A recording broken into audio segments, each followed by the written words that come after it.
Hello everyone, welcome back to another episode of r/ProRevenge. In today's episode, be abusive to employees, say bye-bye to your job. Supervisor wrote me up and made me submit an explanation. Gladly. Before we get started, make sure to subscribe so you will never miss a video. So let's get started. Be abusive to employees, say bye-bye to your job.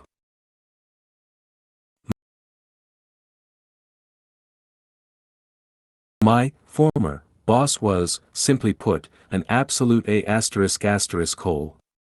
He was the type of person that had the ability to be so condescending while acting as if he was doing you a favor.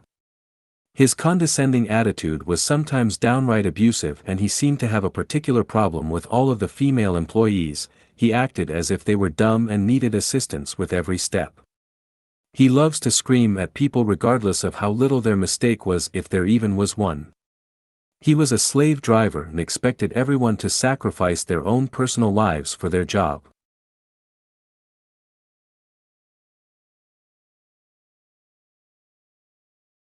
The thing that sparked this revenge was him telling me to miss my older sister's birthday to come into work on a day that I already booked off. No one liked him. Me and all of my colleagues in the department, around 10 or so, couldn't stand him being here anymore. So we did the protocol. All of us piled together the evidence we had of him not sticking to booked off holiday schedules, having inappropriate and sometimes abusive language, and we brought it all on one Google Doc. This was step 1.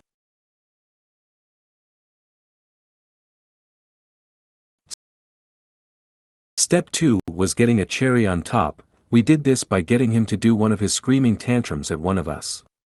We wanted this to be as damning as possible, and the youngest and smallest girl out of all of us volunteered to be the bait. She made an intentional beginner's mistake in her paperwork, something bound to get her roared at. And the idiot took the bait. You see, he likes to do his scoldings in front of all of us to prove a point, or rule by fear, as he called it. This gave us the perfect opportunity to film it from behind our desks and add I to the Google Doc.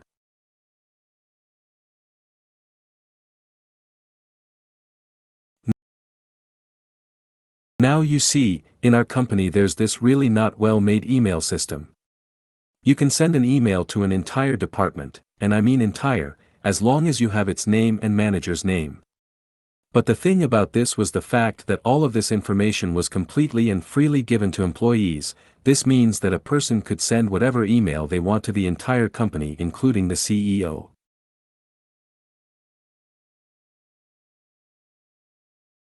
So one morning at 10 a.m., to ensure that as many people would be working as possible, we made a burner email and sent the Google Doc through an email to everyone in the company. It took a little while as there were many departments to get through, but we got there in the end.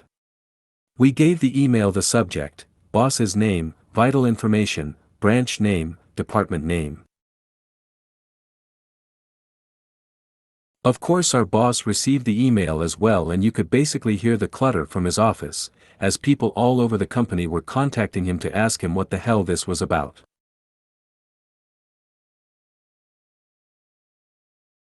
HR did a light investigation into him and took heavy disciplinary action. As far as I know, he wasn't directly fired, but instead he resigned.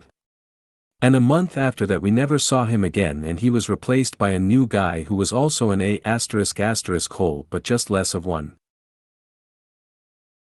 His expressions during the whole ordeal helped me sleep at night. Supervisor wrote me up and made me submit an explanation. Gladly. RTA, real-time analyst. OM, operations manager. NTE, notice of explanation. WFH, work from home. This happened with a previous job during the start of the pandemic and the lockdowns. We were the first team in our company who were made to work from home, and as you could expect, there were a lot of kinks that needed to be ironed out. Our software was not fully equipped to handle remote work, and add that to the fact that we were given ancient spare computers that could barely run our tools. There were also no set guidelines and processes in place yet to handle downtimes and low productivity due to system and hardware issues, and so everyone, especially the upper management, were pretty much just making things up as we went along. We had a real-time analyst assigned to us, who's responsible for monitoring and managing queue, adherence, schedule, and as additions due to the lockdown, productivity in lost hours. She's pretty much been out for my blood almost my entire stay in the company. Mainly because she's a sadistic micromanager who liked to call everyone out on even the slightest perceived non-compliance, but I personally had been able to justify every instance of mine with proof and proper documentation, so she had not been able to write me up or give me any sanctions. But that didn't deter her from trying at all, and it seems she's made it her life mission to get back at me. I had been provided a particularly crappy computer. It was so bad that I was not able to work for as much as a few hours each day. One thing I know how to do is protect my own interest though, so every time something happened, I sent out a message to our team chat, letting them know of the issue along with images/videos of the crashes or unresponding screens as proof. I admit that I had not been as productive as I would have liked to be. Because of my environment and family situation at that time, working from home took a toll on me. My already ridiculous workload was made even harder and I had my bosses constantly down my throat. So whenever I had to troubleshoot, I took a bit more time to stretch or move my legs, or make some coffee. I'm pretty sure our management already thought I was slacking off even when I genuinely wasn't as well. The computer took several minutes to restart and they didn't want to believe that, so my mindset was pretty much, might as well. However, I still did everything within reason.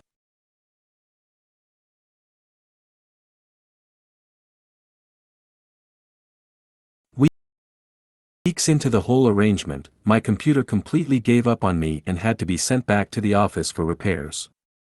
They picked it up Thursday morning and told me it would be at least another day to get it fixed.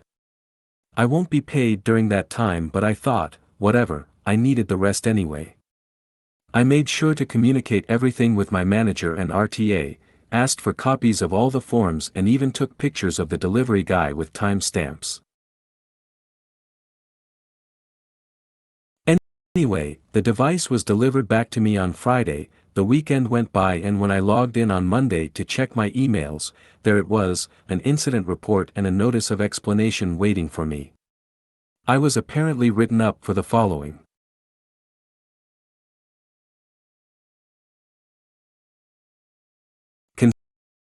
Consistently failing to reach our productivity goal. Failure to be proactive in reporting technical issues causing downtime. A brief sign into our main tool during a certain Thursday afternoon, which counts as a time in, but no other activity after. Lo and behold, the reports and IRs were made by our RTA, co-signed by my immediate manager. I immediately called my manager trying to explain my side and letting him know the whole thing was a mistake, but he wouldn't listen to any of it. He just told me to say what I want to say in my letter, which wasn't really surprising given that he didn't really give a sh*t about his employees or his work and he was in cahoots with our RTA.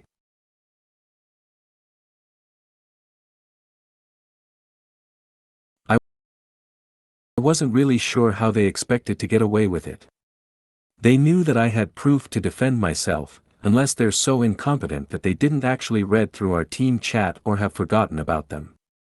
Maybe they were expecting me to just give up and not fight it, which honestly was really tempting at that time since it didn't seem like it was worth it and I've been wanting to look for another job anyway. Maybe they just wanted to hassle me and make me feel bad, I don't know. But spite took over at that time and I decided to push back.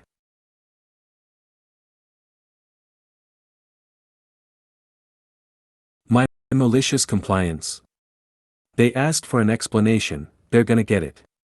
They have multiple dates and timestamps of my downtime spanning weeks that they claimed to be unreported. It was a chore to scroll back and find my messages, took me hours, but at the end I had screenshots of me notifying the incident for every single one of them. I then went on to justify my low productivity as a sole result of hardware and software limitations which weren't in any way a fault of mine.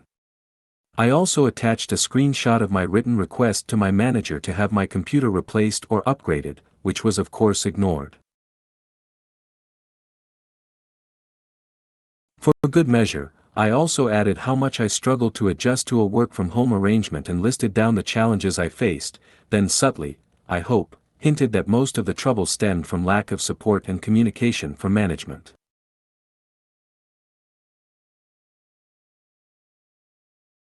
I then attached the pickup and release forms for my computer, pictures of the delivery and screenshots of my chat with my RTA and manager which all proved I could not possibly be the one who logged in. I also wanted to add how it couldn't have been IT who did so since they didn't have access to our tools, and they would have needed my unique credentials which was only known to me and management. However, I wanted to mention that with HR around so they'll be able to question my supervisors directly. Anyway, my letter ended up being at least 10 pages long. When I went to submit it to my manager, I noticed that the original document from them didn't include HR's signature.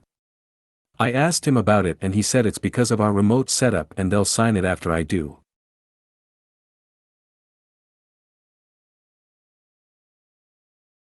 They gave me 5 days to submit my response and as SOP they should respond within 5 days as well advising me of the next step.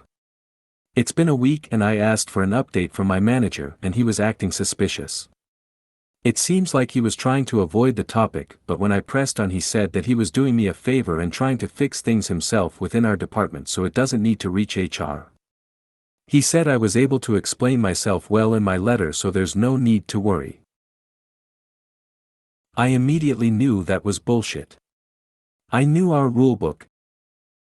Any accusation of a misconduct that involves dismissal as corrective action in the first offense, which the third item loosely fell into, logging in without rendering work, automatically requires an administrative hearing involving all parties and HR, no exceptions. It didn't matter how well you defend yourself in your written response. But I decided to keep my mouth shut as I thought I figured out what was going on. They must have realized that if this reaches HR and the admin, it'll incriminate them and expose their incompetence.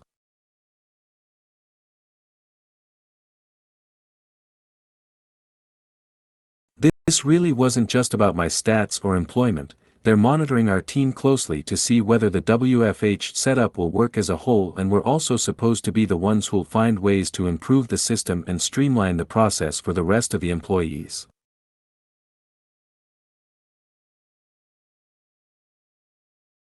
I figured I wasn't going to just let this go and waste all that effort. If I'm going down, I'm taking them down with me.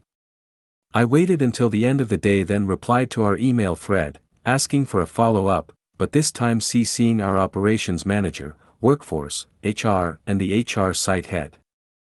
I wasn't even supposed to have their email addresses, but a girl has her ways.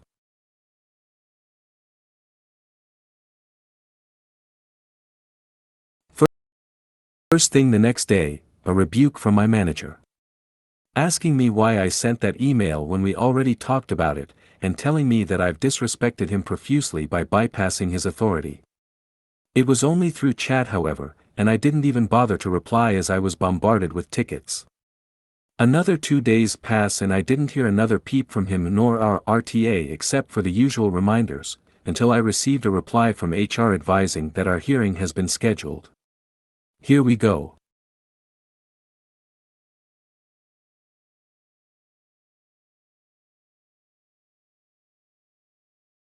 Day of the hearing, I was again left alone till then, with my immediate manager, RTA, operations manager, and an HR associate. I was given the floor first.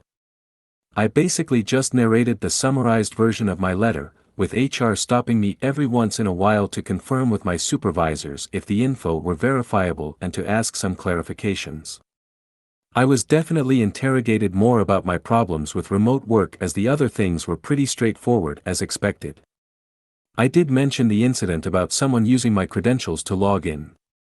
My manager and RTA of course denied any involvement, but our OM promised they'll investigate further.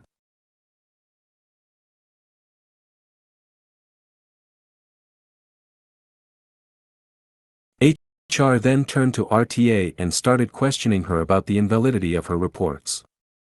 I was ready to go off and spill everything I had on her, but before we can get to any exciting part, HR told me I could go and they'll just reach out to me with the decision after their deliberation. I went back to work, but they were gone for at least another hour.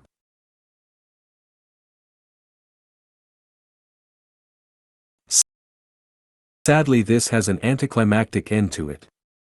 It was confirmed that my entire case has been dismissed. Not sure what was said to my manager and RTA, but they were still with the company, but I imagine they got an earful. Good things still came out of this though. They definitely left me alone and even let me slack off as much as I'd like, until I got transferred to another team. The 2 days that I wasn't able to work were paid in full, as well as all my lost hours that were originally supposed to come out of my paycheck.